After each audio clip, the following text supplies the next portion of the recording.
आज आपण the magic of thinking big या पुस्तकाची माहिती घेणार आहोत. या पुस्तकाचे ऑथर डेव्हिड स्वाट्स हे आहेत.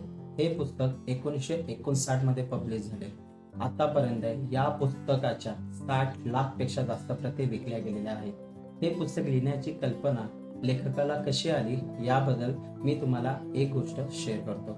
एकदा लेखक सेल्स रिलेटेड मीटिंगसाठी गेले होते.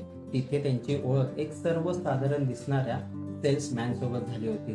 तेव्हा त्याची अॅन्युअल इन्कम ही $60,000 होती आणि त्यासोबत काम करणाऱ्या इतर सहकाऱ्यांची ॲव्हरेज अॅन्युअल इन्कम $12,000 होती. याबद्दल लेखकाने थोडे अजून जाणले असता त्यांना हे समजले, skill wise, intelligence wise, look wise सगळ्यांमध्ये काही एवढा जास्त फरक नव्हता. पण जो फरक होता तो म्हणजे मोठ्या विचारांचा.